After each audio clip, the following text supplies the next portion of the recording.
Yes, the Eye of Orlando, or the Orlando Eye, if you will. The big Ferris wheel on International Drive. And that is where we are today, guys. We are here on International Drive, but more specifically, I'm going to show you guys some cool hidden things on International Drive. You know, International Drive is home to a lot of really cool things, like the big wheel, Orlando Sea Life Aquarium, the Madame Tussauds Wax Museum. That's all under the same roof. Now there's like mini golf, there's Hulk Hogan's thing, there's a really huge McDonald's. Now the hotel down the road has a very historic significance to it that we'll find out in a later video. I'm here at the Avante Resort here on International Drive. Now this hotel, it's a decent hotel, but it actually has a place in TV history. If you're a fan of UnderCover Boss, season 2 premiered right here. The president of Choice Hotels, which was Steve Joyce, was here as he played a character and basically checking up on his people. Let's check it out. I can't really match up the shot because I would be in the driveway. It's kind of changed a little bit, but the shot actually starts from that window right there. It looks like they've added onto the building and then comes off this way. I'll insert the shot right now.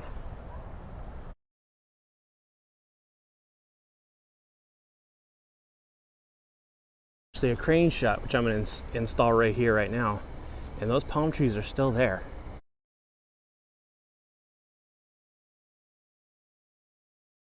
You got buildings 1.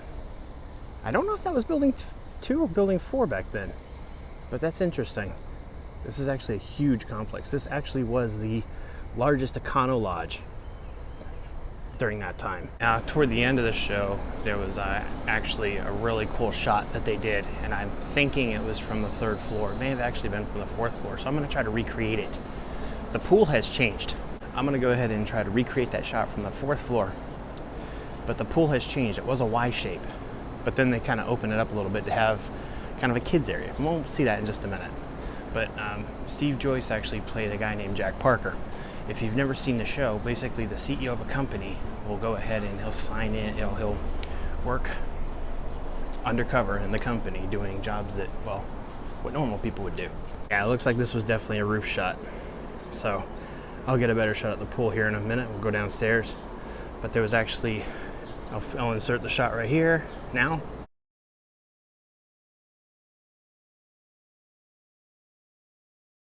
As you can tell, there was trees. It looked like there was maybe citrus trees lining right here. Those were all gone. Looks like the hotel has gone through major changes, and I'll explain why later on. The roof has been redone.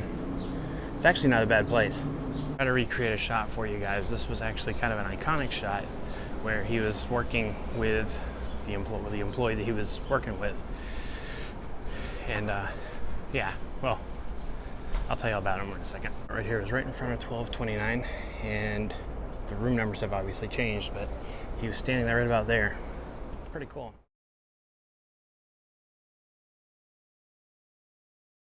So here it is at room 1229. This is where they had a problem. They could not use the cards to get into the room. Door locks wouldn't work. For some weird reason, occasionally the door locks would not work. Well, there you go. So the locks would not work. They had a bad habit of not working. That wasn't the only problem he had. He went to another hotel here in Orlando and actually got stuck on the elevator. Imagine being the CEO of your company and not being able to let people know you're the CEO of the company and get stuck in an elevator. Man. Check that out. The door locks work.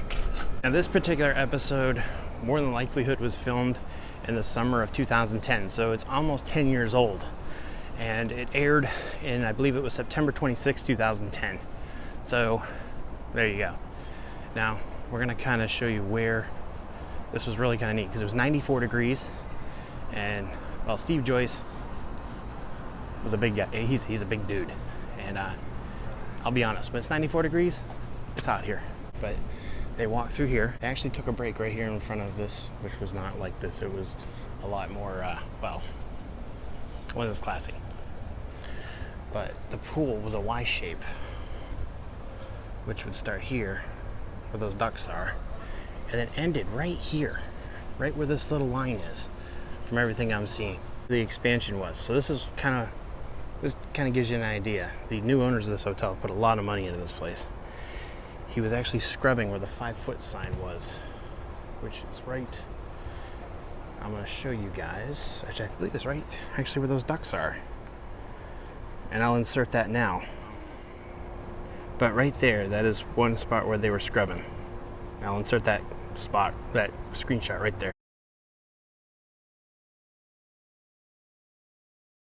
So in the show, at the end, they always give out like little awards and stuff. They give money to the workers or give them a vacation or whatever.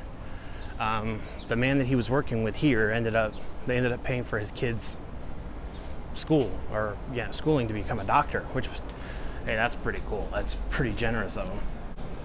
But it was revealed afterward that there was a lot of things done. They didn't have a golf cart for the maintenance crew.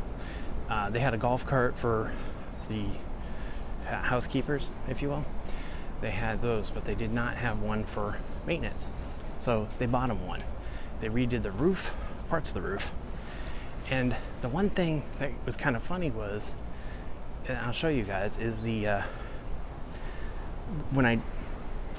white here is original from the Travelodge days, maybe even the brown, but as you can tell, they've changed the colors. What ended up happening it said that they changed out all the locks. Well, a month after that aired, the city of Orlando and the state basically foreclosed on this property for a tune of $26 million. So I don't know when this company, Paramount Hospitality Incorporated, I don't know when they took it over. I don't know if they directly bought it during the auction or what happened, but they've done a lot of work to it. According to that crane shot, that was not there. They've repaved or reconcreted this whole section down here, which is okay. That's pretty cool. It has to happen in Florida because sometimes concrete and pavement just doesn't last. At the time of the filming, this hotel was already 25 years old. Mr. Joyce is now the CEO of Applebee's and IHOP. So he's still around. He's still CEO, and here, he does a pretty good job. See, the colors have changed quite a bit. It's now more of a turquoise, and the numbers have changed, and the walkway has changed. Well, actually, no, it hasn't. It's still gray. I say it's actually a really neat hotel, and it actually has a conference center, which is upstairs. It looks like it's been freshly renovated, which would be a really cool place to Timmy D from the WDW Magic TV show, or radio show, I should say. He has wanted to have like a YouTube creators roundtable discussion, or like kind of like Playlist Live type deal. I think this would be a pretty good place to have it, actually. Now, the next place I'm going to show you is kind of more of a modern type deal. If you're familiar with the show Fresh Off the Boat, you'll know that Eddie Huang, it's a story loosely based on his life, on a novel that he wrote called Fresh Off the Boat. And he was born in Washington, D.C., but moved to Orlando in the early 90s. Actually graduated from Rollins College, the same college that Mr. Rogers graduated from. Well, in the show, it is true that his dad created a restaurant. It was called Cattleman's Restaurant. The neat thing is well, Cattleman's is no longer here. Cattleman's is gone. His parents retired and then sold the business, basically. Sold the land, sold the building, and is now known as Hooters. That's it. This is the old spot. I don't know if it's the same building or not. I couldn't find anything on my research, but this is where Eddie Huang learned to cook with his dad. He's now a lawyer, and he owns a bunch of restaurants. Really cool, guys. I mean, it's a Hooters, but still really neat. They got a Senior Frogs right next door, but to think that in the 90s, this is where Eddie Huang hung out. It's a show. Now you can kind of get an idea of, well, what it was like for Eddie to be in this area. Now, next thing we're going to go to is two things that have totally changed. Things that I remember from being here on International Drive many, many years ago. Back in 1993, when I was here with my family, we came down for, it was a week and a half vacation. But during the part of the vacation, we actually had to stay on International Drive.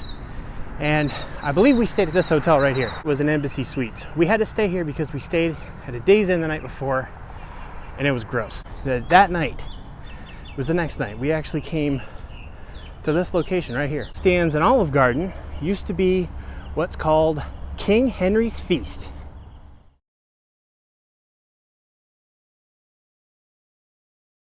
King Henry's Feast was really a neat place. It was basically like, not like an Arabian Nights, but it was more like a medieval times, where there was a stage show going on in front of you and you get to eat. Now the food at Olive Garden probably is a lot better than the food that they had there. Remember, the Pepsi was flat and they served it to you in a metal goblet like you would have gotten in medieval times. It was really neat. They had sword swallowers, they had all kinds of cool stuff. And when they would change out your plates, it was called remove. So everybody would scream out, "Bring on the next remove." So that was a lot of fun. Now, it's just an Olive Garden. This Olive Garden several times and realized it. I didn't realize it until I went back and did my research.